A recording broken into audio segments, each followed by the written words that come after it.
What's up guys? Today I'm going to show you how to find and download your FNSKU on Seller Central for your new products, and I'm also going to go through all the rules of Amazon when it comes to barcodes. That way you're keeping your account and your products safe. I will also teach you how to edit these FNSKUs. That way you could include Made in China on there, your suffocation warning if you need that. That way you're not wasting a ton of time and money, paying the manufacturer for special poly bags that have writing on it, or having to print 2 to 3 labels per package. No one wants that. This way you only have to worry about one label that covers everything that you can print yourself or give to your manufacturer to put on your packaging. Just real quick before we get started guys, I just want to welcome in anybody new to the channel.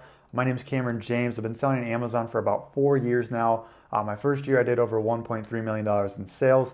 Since then I've made multiple 6 to 7 figure accounts, and I do this for a full-time income. So if you guys want to stay up to date on all strategies on Amazon FBA, learn more about my journey and what it takes to succeed, make sure you hit that subscribe button down below and that little notifications bell. I promise I won't disappoint you. Otherwise, let's just get right into the video. Okay guys, so the first thing I want to talk about is what is an FNSKU and where to get it. That way you can download it and we can start this whole process, right? So the FNSKU is what you see on my screen here, this big barcode. So it's essentially just Amazon's barcode to track products in their warehouse. So this is what we need to put on our packaging. That way Amazon accepts our goods. That way they're not charging us extra fees or fines or anything like that when we send it in to the warehouse without a barcode.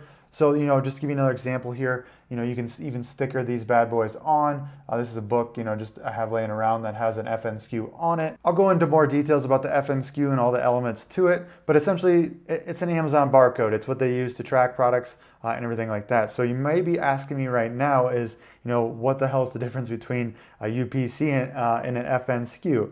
The only difference between a UPC and an FNSKU is that UPC it's known universally. So if you go to Walmart, everything's got a UPC on it. It's just essentially a universal barcode. If you go to Target, if you go to Kroger's or wherever you're at, whatever your grocery store is or your local bookstore, whatever it may be, it has a UPC on there, and that's how they track inventory, manage everything, manage all the logistics, and know that it's a legit product that's coming onto the shelf. Amazon just has their own system that they use to track sellers, right? So this barcode would be linked to you and your product, so that way they know, okay, so if there's 20 people selling this book, well, this specific FNSKU is for this book, and it's also for that seller in particular. So to simplify this down, all you need to know is a UPC is what you need to get a product onto Amazon, so to list your product on Amazon. And then the FNSKU is what Amazon gives you after you list your product, and that is the barcode you're going to put on your product. If you want more details or more explanation of how that whole process works, I'll link a few videos down in the description below that go over where to get your UPCs, how they work, what not to do, right? There's some things that you should watch out for, as well as listing a product on Amazon so you know exactly what that looks like. So now guys, I want to show you how to get these FNSKUs. So we're logged into one of my Seller Central accounts here. The first thing we're going to do is go to inventory. So if you go to inventory, manage inventory right here. So on this page is where you're going to be able to see your product. So after you've added your product to Amazon, it's going to show up right here. So to get your FNSKU, to get your FNSKU label, we go over to edit right here. We go to this little arrow. And we see we have a bunch of things to choose from right here. So what we need is print item labels. One thing to note here, guys, if you don't see print item labels, your product could be in the FBM category. So you're going to want to go click change to fulfilled by Amazon. So right now it says by merchant because I'm in FBA. But if you're not seeing that label, if you're having issues, I'll go ahead and change to fulfilled by Amazon right there for you. But anyways, guys, we go down to print item labels. Then we can see that we pulled it up right here. So number of labels to print. So if you need 30, you need 30, right? If you need 100, you need 100, or you can just print one off, edit this, and then they can replicate it for every packaging if you're giving it to a manufacturer, which I'll talk about later, or if you just want to print one at home or you're just editing one for yourself right now, you can just do one, which is what we're going to do. And then paper sticker type. So something to talk about here, guys, is that you can see there's a ton of options, right? So what do we do here? So it all depends. So they're different sizes, they're different shapes, or so 44 up, all that means is there'll be 44 labels per one sheet. 21 up, what that means is there'll be 21 labels per one sheet. So why they do this is because if you're printing at home or if they're printing on a major scale, These are the sizes of most like sticker templates. So if you go to Walmart, get some Avery labels, they're called, they have all these different sizes. And so you got to make sure that matches up to that size. So when you print it, the label goes perfectly on that sticker. So that's all you need to know there. But for editing purposes, I just use 21 up. It's a bigger one. If you want a smaller one like this one, so this one's skinnier than the one I showed you guys before. This one will be, I believe that one's 27 up, and so you get a skinnier label there. So play around with that, figure out which one's best for you, but I like the 21 up. So I'm gonna print item label here. I click OK. So if we open this up, we can see the label. Just to go over the elements real quick. So obviously this is the barcode they scan. That refers to this number right here, which is your FNSKU number. Then they have the title of the product right here. So whatever your title is, it's gonna reflect right here. They require this, of course. And then new. So that's what they require. They require the barcode, the title here. So you can kind of manipulate this if you want by changing your title. And then new. So this is, is it used? Is it new? Is it like new? Obviously, if we're doing private label products, they're going to be new. If we're selling a used book, it's going to be used, right? Which would get taken care of when you add the product to your inventory before this. Again, I'll link that video down below if you guys need help with that. So next, guys, the whole purpose around this video is to show you how to save some time and money with editing this label, getting this label, and getting it set up for you to sell your products on Amazon. So why this is all important right now for your labeling is that Amazon charges you a service fee of 30 cents per unit that goes into Amazon. So if you can choose, so when you make a shipping plan, again, I'll link that video down below if you guys need that. Check it out after this video. And when you go through the process, it will ask you, do you want Amazon to label your boxes for you with the FNSKU? And this would be great, just to have them take care of it, but they charge 30 cents per unit. That's huge, especially when it comes to margins. We just can't, it's just not a scalable process. We shouldn't be spending 30 cents for a sticker label on our products. Especially when manufacturers will do this for almost nothing, maybe a couple cents per unit. You can also, create product packaging, and then, after we edit this label, have that printed on the design. So every time they print your box or your packaging, the FNSKU's on there, ready to go. So it's like, it's just part of the design. So you're not paying anything extra to have that barcode on there. You're saving 30 cents per unit. And then when you're at home, if you're doing this by yourself, obviously you're saving money there. You just have to go buy the labels. But again, it's cheaper than 30 cents per label. So let me just summarize that real quick, guys. So don't pay 30 cents to Amazon for labels. Either sticker the products yourself or have your manufacturer sticker them for you with the process I'm showing you right now. Or 3, same process, have a designer, whether it's on Upwork, freelancer.com, wherever it is that you get your product packaging designed, have them put that on the design. That way it's printed each time one of your product packages is made up, and you're all good there. So every product is required to have made in China in it, or whatever country it's manufactured in. For most circumstances, all products are going to be made in China. So what we want to do is make sure that's on our product packaging. It's important for customs and making sure we're not getting any costly holdups, anything like that. Also, a lot of our products have poly bags, right? So bags that hold materials or pieces of the product or anything like that require us by law and by Amazon rules to have a suffocation warning on there to warn children, to warn parents about the risk of being suffocated. So we just go into Amazon here. This is just me going to Google, typing in Seller Central polybag rules, and we scroll down, we see polybags with a 5-inch opening or larger must have a suffocation warning either printed on the bag or attached as a label. So this is us just killing 2 birds with 1 stone and making sure we have that on the package instead of printing a whole separate label or having it put into our design or whatever it may be, especially if we're at home, right? We don't want to print out thousands of stickers for everything. Then they also tell us right here what the warning should say. So that takes care of that for us. We don't have to worry about copywriting a warning label.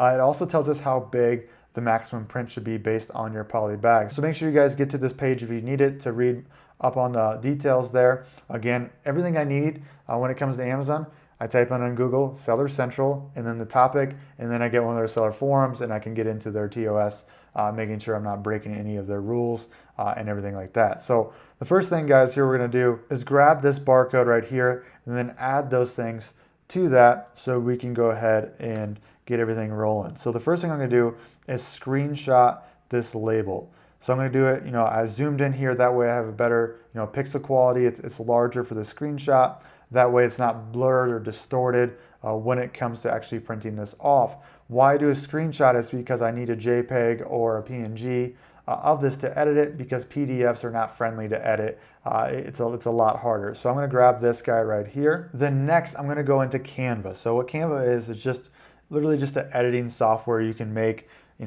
Facebook banners, YouTube thumbnails, infographics, posters, logos. This is kind of just like a really easy editing tool for the people that don't know, Photoshop and all those crazy tools that pretty much require a coding degree to figure out. So I have no interest in that. So I use this to edit photos really fast or images real quick or make banners.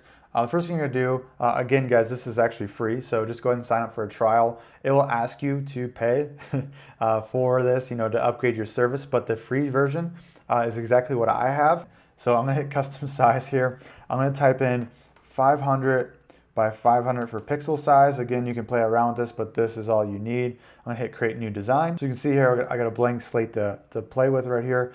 I'm gonna go ahead and upload that barcode for us. All right, I'll upload it here. I'm gonna drag this over and you can see it fit to screen right there. Then now I'm gonna start adding that text. So the suffocation warning and then made in China. So the first one I'm gonna do is made in China. I'm gonna do a subheader here. Now I'm gonna type made in China. And then I'm gonna grab this guy, put it right up here. Should help me center it. There we go, perfect. So made in China. Then next, let's see if they have an element themselves. If not, I will teach you exactly how to find one. So I'm gonna do warning right here. So I'm just gonna grab one that I like here. So you can always change the colors here. So I'm gonna grab this one right here. It's gonna be very simple. And then let's drag this guy down here. Let's make it smaller. And then we want it in black and white, like I said. And so we go up here, hit black. That should be good to go. Then we're gonna grab some more text here. You can do body text or subtext. It doesn't really matter because you can always make it smaller. I'm gonna go back to the Amazon warning right here. Grab this text, copy and paste that. Okay, so we just gotta make this guy smaller now. So let's do 12, see what that looks like. And obviously I got a lot more space to work with here. So you can fill this space up or just cut that space out later. Make sure that it's big enough that it confines to the rules of what we talked about earlier when it comes to suffocation warnings. So if your bag is less than 29 inches here, that's gotta be 10-point print size or less. 14 point right here. Let's do 14, okay. On the safe side. If it's bigger, the better, just in case you guys are not sure. So it looks good enough for me. Again, perfect this as much as you want, but this looks clean. It's all black and white. The font looks okay to me. Next, guys, we're gonna hit download, and then you can do a PNG here. And then that's good enough. JPEG, PNG are awesome for this. Hit download. Of course, it's gonna try to upsell you, but again, I never fall for it.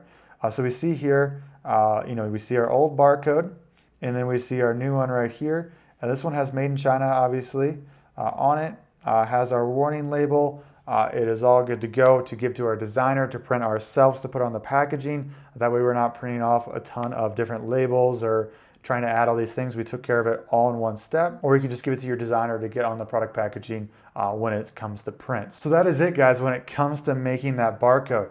One last thing I want to show you guys is just, again, there's a forum talking about all the rules, all the policies of Amazon barcodes. So we need to have our barcodes a certain distance away from the corners of the box, which they talk about in here. And they also want you to it's got to be on a white background. So say your packaging is blue, it's still got to be white with the black lettering, with the black, scan codes. I'm not sure what they're called, the lines, right? So there are certain rules we got to follow here. So make sure, this would be a 45-minute video if I went through all of them. I went through some of the most important ones, but again, go ahead and take the time to just Google Seller Central Amazon Barcode Rules. And then this is what pops up, so label placement requirements, put the correct barcode on each item, cover all other visible barcodes. So I'm glad I got to that before I stopped this video. So if you have a UPC on there, that's totally fine, right? There's no need to get rid of it. Just make sure you cover it up with the new sticker that covers that up so they only have the FNSKU when you're sending to Amazon. So that's important to know there. Place the barcode on the outside of any prep material. So say your bag's wrapped in a poly bag. Don't put it on the box inside, put it outside the poly bag so it's on the first layer of what they're getting on Amazon. Do not place the barcode on a curved or corner of the package because if it's curved, they can't read it with their scanners. Next, allow a 0.25 inch between the edge of the label and the edge of the packaging, just like we talked about before there, but that's the exact number. You have to stay away from that. Ensure that each item in a case pack has an Amazon barcode, and any barcodes on the case has to be removed. Okay, great. Printer requirements. I got one of those cheap printers at home. I've done these labels before. I've never had an issue, but if you have like a 1940s printer, something to think about, right, and read up on. Label paper requirements, we talked about this earlier, but again, read through all this, and they have different links talking about different parts of it, so you can go ahead and get educated upon that. But otherwise, guys, that's it. I hope that's super helpful. I hope it streamlines things for you. It's a free way to make your FNSKU upgraded to having every piece of information you need on it. That way you're saving time and money. Otherwise, guys, make sure you put in the comments down below if you have any questions at all, if I missed anything, or if something's still not clear, let me know. If it was helpful, hit that like button, just tap it. Maybe use 2 fingers this time, just give it a little tap-a-roo. And then again, make sure you subscribe if you want more videos like this to help you with your Amazon journey. Otherwise, guys, I'll put those other videos up on the screen that I was talking about before that I think are helpful with this. But make sure you go watch that. Go check out my channel. I make so many YouTube videos that goes through all these processes, so you'll be doing a disservice to yourself if you don't go check those out. Otherwise, guys, I hope you have a great day, and we'll see you on the next one.